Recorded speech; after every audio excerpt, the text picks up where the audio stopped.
Welcome to the Expansion of Consciousness. I'm your host, Jason Medlock, and this podcast is dedicated to unlocking your highest potential through transformative ideas and cutting-edge strategies that we always do in the show. And today, we're going to be joined by a remarkable guest who literally rewired her brain to overcome years of chronic fatigue, depression, and pain, and emerged as more energized and driven more than she ever has been before. Andy West. And Andy West is an author of the Dopamine Mountain and the Anhedonia Wastelands. Her books designed to hack the dopamine reward system for energy, motivation, and happiness. And Andy suffered severe chronic fatigue, cognitive decline, and depression for almost 4 years. However, after experimenting with various hacks for rewiring the dopamine reward system, Andy made a full recovery, even learning to overcome migraine, chronic headaches, pain, and overhaul her parasympathetic nervous system. Her productivity and drive ended up much greater than it ever has been before. Dopamine Mountain shows how to rapidly improve your mood, your mindset, and the drive. And it's so simple that anyone can do it. And the information and the research in the book will save many, many lives. And so before I continue, I want to go ahead and bring on Miss Andy West. 1 second, please. Hello, Andy. How are you? I'm good. Thank you so much, Jason. It's so good to talk to you. It is awesome. And this is a evening show here in the States. Go ahead and let everyone know where you're at right now. So I'm a few hours outside of Brisbane, Australia. If people have heard of Sydney and they drive about 14 or 15 hours north, that's about where I am at the moment. And the weather's quite bad today. So, and we're on solar, so it's interesting, but it's all good. And I'm on a farm as well. So hopefully the animals are a bit quiet today. Awesome, awesome. And I've had a few people on the show from Australia, and it's been always a pleasure to have such brilliant people come on the expansion of consciousness and share different ideas, different concepts, different techniques with the audience. And this is the show that you can go ahead and say whatever it is you like, because we're this show is full of healers. It's full of people who work in different modalities. It's full of prayers, full of meditation, mindset, performance, rewiring the mind. So you feel free to go ahead and but let's just start off with just tell the audience a little bit about you and how you started and what brought you here today at this moment, working with the dopamine. Yes, so firstly, I am really grateful to be around such amazing community of people and healers. They're beautiful people and they give me optimism every day, just the amazing and wonderful and optimistic people that I meet. So thank you for doing what you do. So my journey, when I was younger, just a bit of backstory, I struggled with depression and anxiety, and I was a drug user in my early 20s and late teens. And luckily, very luckily, I sort of came full circle, and then I was a productive person and I had my own business. And so I thought that I knew my meditation strategies. I thought that I had everything in roughly alignment. I didn't realize I was still one of those people chasing my dopamine. And by that, I mean, I was seeking quick pleasure a lot of the time, even though I had some discipline and some structure in my life. I was still really looking for that quick shortcut to get what I wanted. In my business, I would do the fun stuff, and all of the boring stuff I would either just do it half, or I would delegate it to someone else. So I was really kind of just sort of shortcutting and doing the good stuff. And it turns out that's not very good for the brain, because then during COVID, really, really early COVID, I got quite unwell, and I had a lot of things in my life start to collapse, like my money situation, my relationship situation. Long story short, just did not seem to recover from COVID. And I had fatigue, I had brain fog and cognitive decline to the point where I could barely make a cup of tea and I could barely get up. And when I say I could barely make a cup of tea, I would just get up and stare at the things I needed and did not even understand the order to do things in, like the order to organize anything. And this went on for months and months and even up to years. And I honestly thought I had some kind of dementia, and I never thought my brain would recover. It felt like I was on my last brain cell, and everything in fatigue, everything feels so difficult, like heartbreakingly difficult, like you've run a marathon every day. Like you just don't feel like there's any energy in the tank. And anyway, it was probably the lowest point of my life, lower than drug addiction, lower than depression, because I could not find a way out, and it seemed like I was so stuck. And I had anhedonia, and anhedonia, it's a word that not many people sort of are familiar with, but to be hedonistic means to seek pleasure. So to have no hedonism, anhedonia, is to have no pleasure and no drive. And that means our dopamine system is really not working. And when dopamine isn't working, it feels absolutely terrible. Like it feels like hell, to be honest. And there's a lot of people stuck in this these days. And I want to let them know that there are ways out of that, positive ways forward, and they can recover, because I did. And so I've written a few books to give them some tips to get them started. Right. Awesome. So, Andy, why is dopamine, but not pleasure? Why is dopamine the key to happiness? Right. So dopamine is our drive and our motivation and our mood. It is literally connected to everything we want, and how we feel, which is our mood and our happiness. Now, without a functioning dopamine system, we don't have any drive. So we basically just want to lie in bed and rot all day. And we don't have any happiness because our mood is very flatlining and very stuck at one Yes. level. And this can happen for a number of reasons. Sometimes, we can be really sad because of grief, or it can be a dopamine problem whereby either we have sought too many rewards in a row. So, dopamine is our reward system. If we have stacked too many pleasures and rewards in a row, we can mess with the dopamine system. And conversely, if we do only effort, drive, hard work, discipline, and don't give ourselves any rewards or rest, we can go into burnout, as most of us have been at least once in our life, into burnout, with where we just put in all the effort and no reward. So we need to keep this system balanced. And interestingly, if we do the order of effort and then reward and then rest, this is the order of all of nature. And the reason for that is our ancestors, if they wanted to eat something in the morning, which of course they needed to eat most mornings, they would have to work for that food. So they would have to apply effort straight away, whether it be to hunting or gathering or farming. And then that food is the reward. So that is a dopamine reward, because our mood and dopamine and pleasure rise at that point. And Yeah. then we Well, need that. to rest Yeah. and digest. Yes. And then, so that order of effort first and then reward and then rest is the key to keeping the dopamine system balanced, and also for our mood to be balanced as well.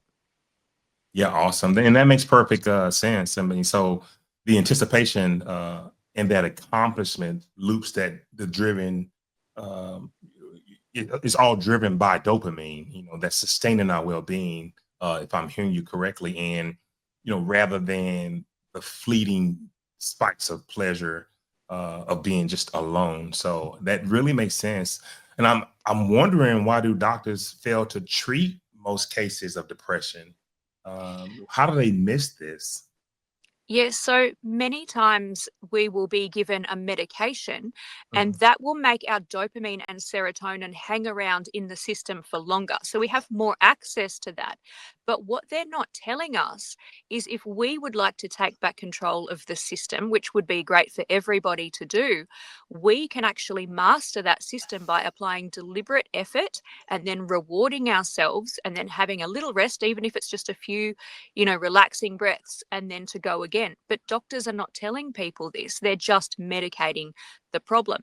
And when we boost our dopamine artificially, whether it be with meds or with drugs or with other spiking activities like people use gambling or porn or, other dopamine spiking pleasurable activities, and we just randomly throwing them into our day, that is really messing with the system because it is not in alignment with effort, then reward, then rest. So when we have artificial dopamine spikes, so external ones to the body, basically we can stack too many of those in a row. So for example, if I wake up and I have coffee, I have sugar, and I scroll on my phone, and I do all these high dopamine things, what I've done is a bunch of rewards, but no action. So in effect, I have rewarded inactivity. I've woken up and rewarded the act of doing nothing.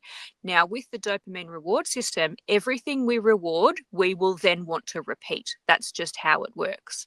So if we think about training a puppy, when it sits and we reward it, it will want to sit again. But if we just reward the puppy when it does random things, say it's digging a hole and then we give it food, it'll want to dig more holes. Or if it's, they've done studies with pigeons, they just randomly rewarded pigeons at any random time. And if they rewarded a pigeon when it was, say, flapping its wing, it would just keep flapping its wing because it thinks, oh, if I flap my wing, I get a reward.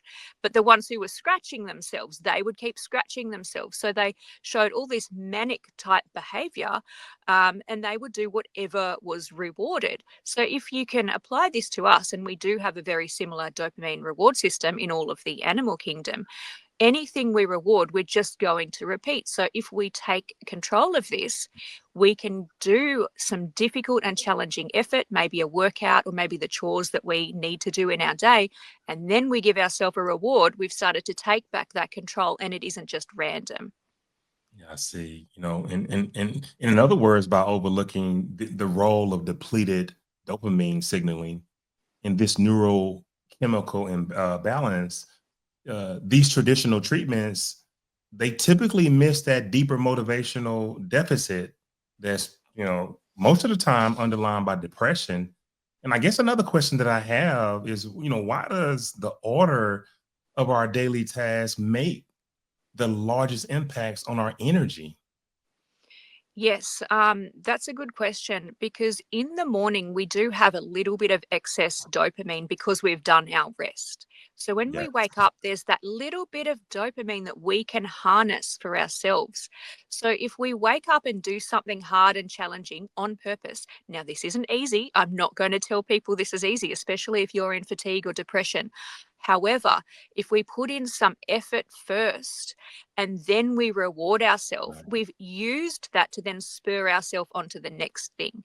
Now, people in fatigue can't just get up and go for a run because we don't want to be extreme. So, what we need to do is to do something effortful and hard, but not extreme. And then we need to reward that. So, even if that's getting out of bed, we forget that getting out of bed is effort and it is a success. So every morning that you can do that and give yourself some kind of reward, even if it's a mental reward, because we need to remember that, yes, we are a successful person. If we survived yesterday and we woke up today, congratulations, you've survived another day. You're on the right track and you're only going to get stronger. And that's where mindset really comes into it as well. Wow. That's very deep and very interesting for the audience. And I'm guessing, as we position our highest value, dopamine boosting, it helps enable us to build this momentum, um, instead of maybe draining our reserves, on the low Yes. impact chores that we have earlier in the day. Yeah. If we get the hardest ones out of the way, again, it Mhm. isn't easy. But if we can make our morning deliberately hard, which is what I do with my morning run, which started as a walk when I was in fatigue, but now I can actually go Right. for a run. If I make that deliberately the hardest thing of my day, that means the day gets easier. That's how dopamine works. So it's relatively easier. So all we have to do to hack this system is make our morning hard on purpose, and then we will have an easier day most days. Of course, some things might come up that we didn't expect, but now we trust ourselves to handle handle those things, because we become somebody who is looking for challenge instead of afraid of challenge. And that also leads into mindset. And then every time we do something that's hard and we reward it, that little bit of dopamine reward spurs us on with energy into the next thing. So it is an energy system as well. Mindset is so important. You have to get yourself in the right frame of mind, and you have to always work on your thoughts, make sure they're not negative. But Andy, how can one simple action turn into discipline? Yeah, so discipline, people think that discipline is this difficult and hard and out of reach thing, because we look at people like David Goggins, who are highly motivated and have a large amount of discipline. But we need to remember that that started one step at a time, and we need to trust ourselves to do something effortful and then to reward it. So discipline is actually very simple. It is just choosing action over a higher dopamine thing. So it is choosing an activity that's hard over scrolling or gambling or, just binging on Netflix or whatever it might be. So one choice to choose something challenging over high dopamine, you have just done discipline. Then reward it and go again. Find something else that needs to be done for your longer term good. Because if we're just doing the instantaneous quick fixes of dopamine, those little dopamine spikes that we feel when we're in a low dopamine state, we just want the comfort food, or people might just want a cigarette or a drink or whatever. If we can say, no, I'm going to put action first and then I may have my dopamine reward, completely changes our whole mindset, because we start to trust ourselves to do these things. And that illustrates it beautifully, by repeatedly rewarding ourselves with the small dopamine hits for this one consistent behavior. We can actually wire in the habit that becomes effortless, and that's discipline. It could just become an everyday thing. Yes, and we can start small and just build small disciplines. Like I just started with a small amount of exercise in the morning, and then I added a cold shower on top of that. And then I added some journaling and chores on top of that. And that became the book that I wrote, because I realized this is working. This, in a few weeks, I started getting my brain function back. I got energy. I could tidy up properly and effortlessly. And I thought, I need to write all this down, because people do not tell us it's the order of what we do. Sure, they tell us do some exercise. And I knew this, but I didn't do it first thing in the morning, and I didn't make my morning hard to then make my afternoon easy. So once I figured that out, I thought this is important, and it's quite a simple thing, but luckily it works. And so try it for anyone who's watching. So, Andy, why are challenge and difficulty the best friend of happy people? Yes, so we live in a world of ease. Now, I'm not saying everyone's life is easy, but we seek ease and we seek pleasure and we seek, these kinds of things that will give us this instant dopamine. And when we just look for the easy sort of way out and the easy way to do things, um, it stacks too much dopamine. And so we need to space that out with our challenges. We need to remember that hard and challenging things go in our favor, because they make us stronger. If we're only doing easy stuff, we only become able to do the easy stuff. So everything we take on and deliberately challenge ourselves makes us a stronger person. That's awesome. That's awesome. And I want to actually upload your book. Talk about the book a little bit, and what inspired you to write the book. And I'm going to find it right now and put it up on the screen. Um, Really just my journey, and knowing that there's a way forward using dopamine was really inspiring to me. And I think it felt like my purpose in life became to share what I had learned with other people, because what I had learned was so impactful for my life. I really feel that it saved my life. So I wanted to be able to pay it forward and share that information with other people.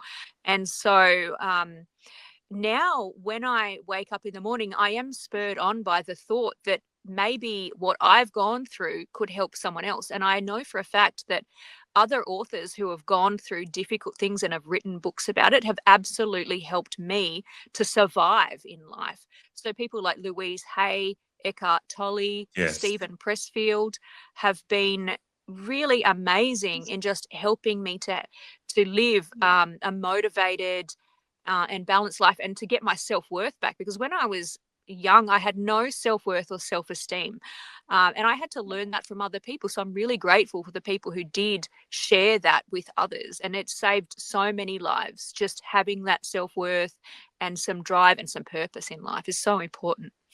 Yeah, and it's that eustress that sparks dopamine surges.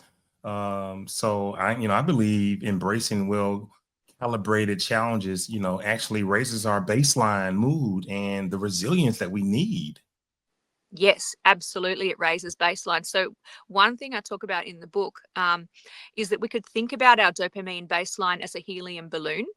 And so, dopamine only feels good when it's actively rising. However, if we do the high dopamine things all morning, like our coffee, then our sugar, then our scrolling, and then whatever else it might be for somebody, it's going to flatline at the ceiling. Like that balloon is going to get very stuck. And the only way that we can experience a dopamine rise is, ironically, first to pull the dopamine balloon down. And we do that with effort, things we don't want to do, things we don't like, Right. those hard, challenging things. And then afterwards, the balloon may rise again. So dopamine is a bit like a wave. It's never sitting still. It's either moving up or it's moving down, but we can then take control of what it is doing. So if our mood is really stuck and it's really flatlining, ironically, we need to do hard things to pull the balloon down, and Yeah. then it may rise. And Yeah. people who are stuck in anhedonia, which is a very, very stuck state, it feels like depression, but they may not have low self-worth. It's just very stuck dopamine. What they can do is deliberately push that balloon down with many difficult and challenging and unpleasant things, and then to stack some dopamine reward on top of that. And that can give them a jump start in dopamine to move forward. I love it. Exactly. And when we tackle a tough task and then we succeed at it, that dopamine release isn't just momentary pleasure, but it's fuel that propels us towards even higher wins. Yeah, absolutely. We need dopamine to survive. Like it is integral to our survival. And they found in studies with mice that without dopamine, if they've chemically depleted the mouse's dopamine, it will not even move 1 millimeter to get food to save its own life. Not because it doesn't want to, but also because it can't. That energy is our life spark. Like dopamine Wow. is the life spark that we have, the connection between our physical and our mental, because it is so integral to both of those things. Well, Andy, does dopamine detox work, and how important, or should I say, how is it maximized, this dopamine detox? Yeah, so if anyone has been seeking a lot of pleasure, and we need to admit to ourselves, am I someone who looks for quick, pleasurable dopamine hits? Yes, a dopamine detox can be really helpful for those people, especially done early in the morning. So that is the way that we pull that dopamine balloon down, and then we do our pleasurable things after that. But for somebody who is sort of stuck in burnout, where they're just doing work, work, work, and no reward, they're actually not needing a dopamine detox, because they're kind of already in a dopamine detox. They're doing all this difficult challenge. But what they need to do is to remember to reward each step of their challenge. Now, Oh, when we do a large goal, we're often told we need to break down this goal into smaller and manageable steps. And this is great advice. But what they forget to tell us is we need to reward each step. So even getting started, if getting started on that big project you've been wanting to do is the hardest part, sit down, get started, write one word, or, organize one part of it, then give yourself a little dopamine reward, and that will spur you on to the next step. So reward each step, and you will gain motivation and momentum, and you will get there. right. I mean, so proper detox isn't really about total deprivation. Yeah, Uh, it's about uh, spacing out the effort and then reward because we wouldn't want to okay. do a total detox. It's just enough so we can pull that balloon down and then we can have our reward. Limiting that intensity stimuli. Okay. Yeah. And with the brain rewards that pathway. This is Yeah. interesting stuff.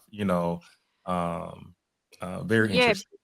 Because like you said with the brain, we actually know that doing difficult things by choice for our own growth grows the brain. Like it Yes. actually increases the brain matter size. But people who only look for the quickest and easiest way and don't put deliberate challenge into their life, the brain actually shrinks, and they've shown this in a number of studies. So every time we do the hard thing, it gives us more fuel to next time do a hard thing as well. And if we just keep challenge in our day, we become someone who does a growth mindset. So we're deliberately growing our abilities on purpose instead of just waiting to be handed everything or just looking for the easiest way out. We start to actually challenge and grow. Ourselves. And then when hard things do come up, we remember I'm someone who can do hard things. I choose hard things. Yeah. So instead of shrinking away, which actually gives us anxiety, every time we run or shrink away from something, we get more anxiety. So we choose to go towards the hard thing. And this actually helps to get rid of anxiety because we're actively using dopamine to move forward instead of backwards. And something is telling me to slow this thing down. And let's just tell our audience once again exactly what is dopamine and how do they access it, or uh, how should they be understanding this? Because most people, they may have vaguely heard what dopamine is, but let's just give them another educational shot really quick. Yeah.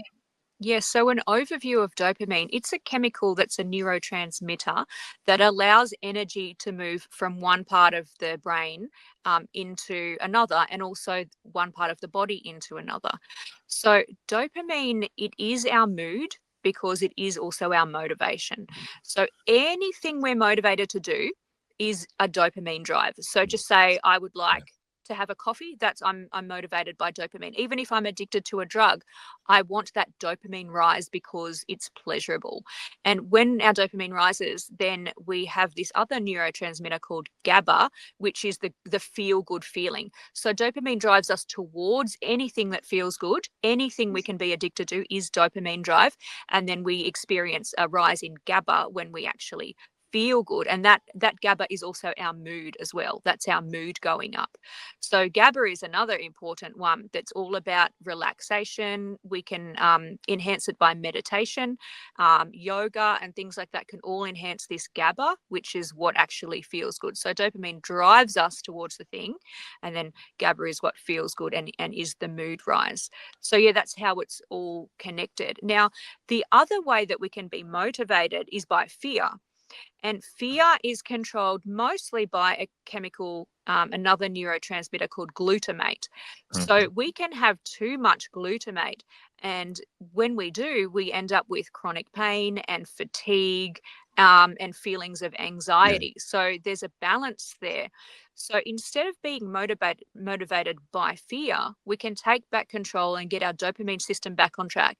And that's going to enhance our parasympathetic nervous system, which gets us out of the fight or flight as well.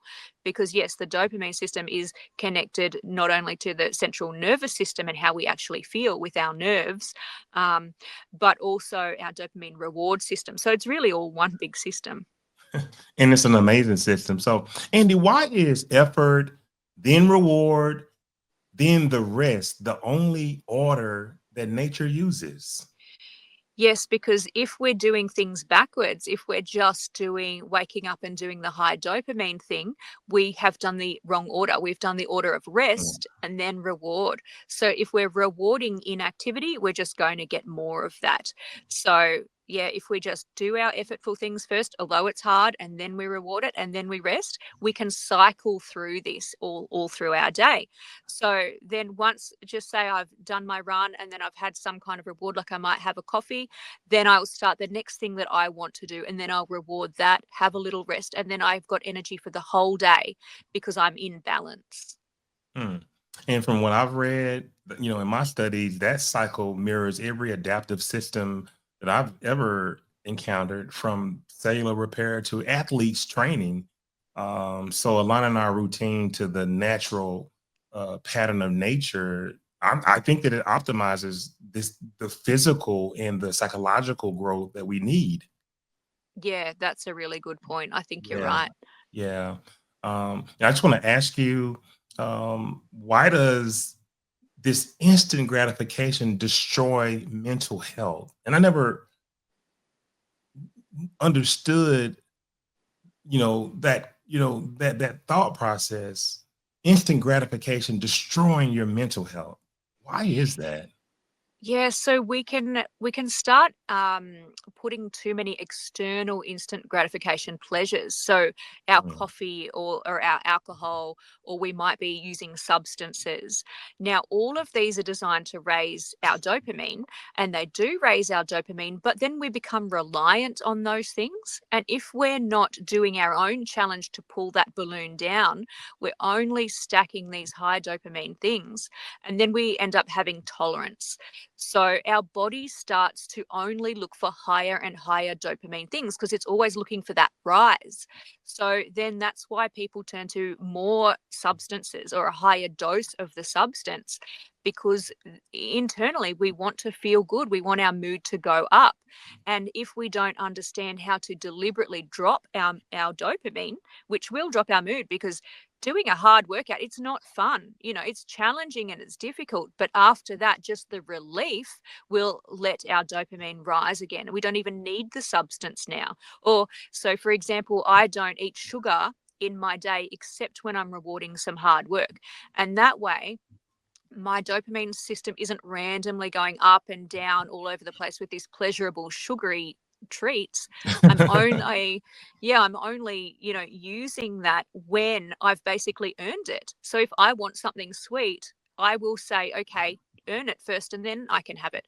I will do some hard chores or whatever it is, and then I will have something very small, like maybe one small candy is enough to raise my dopamine, because I'm not just randomly stacking sugar into my day. So it actually is more impactful for me to have just one or two small candies at the right time of day to reward my hard work. And then it spurs me on to do something else. So it works amazingly well. So people can still have their vices, they can still have their pleasures, but if they do it after something that's difficult, that relative rise will feel so much better. I don't need two candies now because I've gone all day without one. So just that one is actually quite sweet to me because I'm not, abusing candy. And yeah. actually, it's interesting that I saw a podcaster the other day say that what is the gateway drug to drug abuse, and she said it's sugar. And I thought, you're so right, sugar is the gateway drug because it is the quickest way we can spike our dopamine. Um, and if we're Mm, used to looking for sugar to spike our dopamine, and to spike our mood, I'm sure we've all felt, oh, I don't feel great today, and reach for a bag of, chocolates or something sweet, or a really sweet drink. That's going to make us feel temporarily better, but then we become reliant on the sugar, and then we're going to do it again. We've just rewarded a low mood with sugar. So next time we're in a low mood, we're going to want sugar again. So we mm. can actually sugar detox, which is basically what I do. I don't eat sugar except for in those times, and then it works brilliantly. Wow. By hijacking our dopamine, you know, we actually um, damage our receptors with too easy rewards, and we don't want Right. that. We blunt our capacity for that delayed gratification. So this is all very interesting topics, interesting um, concepts. I want you to talk a little bit about, and I keep showing the audience your cover. Talk about this beautiful but simple cover, Andy. Tell us what went into this. So yeah, the dopamine mountain is an analogy for if we want a fun slide down the other side of like say a tobogganing mountain, or if we're skiing or snowboarding or something, it's going to feel much better if we put in the effort to climb. We Mm, need to climb that mountain every day if we want the reward of sliding down the other side. So when we put in that effort, and it sort of represents the wave of dopamine as well, that effort that we're putting in will result in something enjoyable. But if we just take the ski lift up every day and we only enjoy those downward slides, the pleasure that we get from sliding, it doesn't give us the right amount of balance. And there've been studies that shown that people who are skydivers have really high levels of anhedonia. And that's probably because they don't put any effort into getting up in that plane, or very little relative effort. All they have to do is pack their parachute and do a few checks, and then they're 10,000 feet up in the sky, but they get a massive dopamine reward from jumping out because of all that adrenaline and all that pleasure, and it's an amazing experience. But they don't have to put in the same amount of effort to get up there. And so this is probably why skydivers have such high levels of anhedonia, because it's all pleasure and very little effort. Awesome. Let's go ahead and put and I apologize, we should have done this before the show, but let's just go ahead and put your website where people can find you. I'm going to type it in and so we can post it right here on the show. So it's dopaminemountain.com. And also I'm on Amazon, and you can find me on Facebook and Instagram as well. I would love to connect with people. And I just want people to remember that, yes, life is full of challenges. It's hard, but when we embrace those challenges and use them for our own growth, then we can actually get so much more out of things. We become stronger and we move towards our challenges. So, yes, life is going to throw us curveballs all the time, but we can smash those out of the park. We can actually take on those challenges, climb those mountains, enjoy the view, meet other beautiful people along the way who want to also climb their own mountains, and we can share this with each other, because we're here to inspire each other. So anyone who is climbing the mountain every day, I salute them, and keep going, and remember to have that reward and have a slide down the other side. Well, I got to tell you, you're the first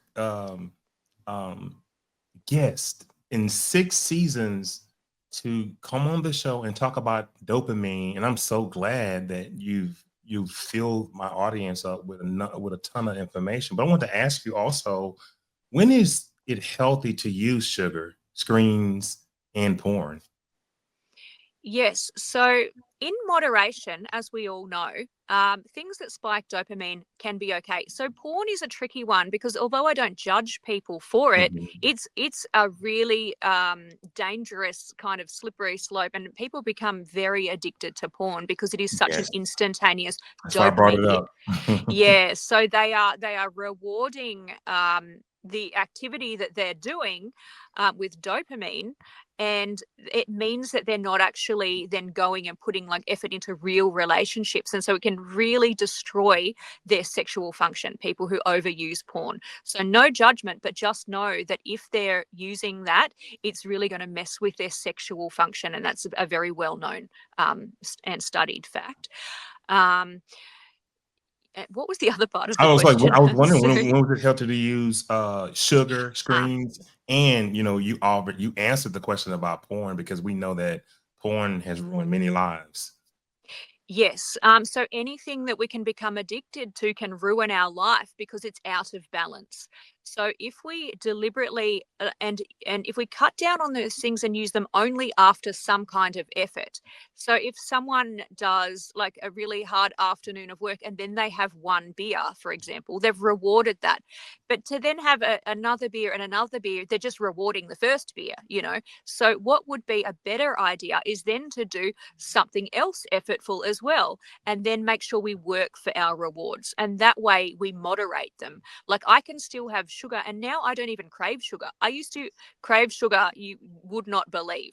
But now I don't, because I know that I have to work for it, and I associate it with hard work. So if I would like something sweet, I have to even remind myself now to eat a candy after I've done something really hard. But I do still do it because I know that it keeps my dopamine system in balance. So as long as we're having those vices after something effortful that we choose to do, I don't see any harm in them. And I feel like, we're allowed to have pleasure in our life. We need pleasure in our life. So don't cut down to zero pleasure. Just moderate it and give it to yourself as a reward. Like earn it first, and then you will enjoy it so much more. Well, it's all about dosage and the context in which you're using it, and using the stimuli, but you have to use it sparingly, and it's also Right. tied to this goal directed behavior. I do a lot of mindset coaching as well, and I try to tell my clients to you want to try to enjoy this, sparingly context. You want to try to enjoy it without triggering that, maladaptive type reward loop. You don't want that loop to happen. So, Yeah. a lot of people, and it goes back to what you said, mindset. You have to have the right mindset when you're, you know, trying to dose yourself with this content. So yeah, the stimuli needs to definitely be sparingly. Yeah, and like you said, we need some enjoyment in our lives, so that way that we can find the balance there. We just do those hard things, have our reward, and things will start to fall into alignment. Our mood will definitely start to fall into alignment as well. Listen, you're the second guest for season 6. And our last show was in 2024, and it is June. I'm sorry, it's May 2025. I've been busy with a lot of projects, but I am glad to have had you on the show, speaking about dopamine. And again, I want to point people, look right here, guys, www.dopaminemountain.com. www.dopaminemountain.com. Look at Andy's beautiful book cover. I'm going to make sure I go out and get this book. And I want you guys to go out and get the book as well. And learn about topics that you may not be familiar with, but you've heard. And I have an expert on the show right now, in Andy West, and I am so excited. Andy, do you have any last words for the audience that you'd like to share? Yeah, so although dopamine sounds like a very complicated, chemical and topic, and it is, um, it's also so accessible to us, and if someone is feeling really in a rut, just know that there are ways for you to dig yourself out of it. Like, we are all strong, we are all, worthy, we are all equal, we all have something to teach and something to learn. So just keep moving forward, back yourself, trust, do something hard, then reward it. And that is the first step to action. And we'll see you at the top of the mountain. Awesome, awesome. Andy, I want you to hold on for a second. I'm gonna move you to the back office. I'm gonna wrap the show up. You don't want to leave because I'm gonna say a lot of beautiful things about you. So thank you for coming on the show. Give me 1 second, okay? Thank you. All right, hold on for 1 second. Okay, guys. What awesome. Again, www.dopaminemountain.com. Mrs. Andy West. I'm gonna show you a picture of the book again. Andy W. West, Dopamine Mountain, www.dopaminemountain.com. And listen, go grab a copy, okay? And ask yourself, are you ready to ascend your own dopamine mountain? And grab your copy, and listen and try something new. Don't get stuck with the normal things that you do every day. And this book is available in any bookstore, or you can just visit the website for bonuses and discounts. I'm pretty sure Andy has some cool stuff there, some free resources. So just totally awesome. But she was a very, very informative guest. And we've had a number of guests on the show, like I said, but the dopamine conversation, we just hadn't had that person. And I was glad when we were able to connect and I was able to learn about Andy. I was excited to get her on the show. But for all the consciousness explorers out there, I just want to thank you for joining us today. And if this conversation sparks new insight for you, please hit the subscribe button and tap the like button and share it with someone who needs to hear these ideas and these comments. And then drop them in the comments below. with your biggest takeaways from Andy's conversation that she had on the expansion of the consciousness. And let's keep expanding our minds together. And I'll see you the next episode. And remember to trust, relax, and discover. Thank you so much. And you have a great night.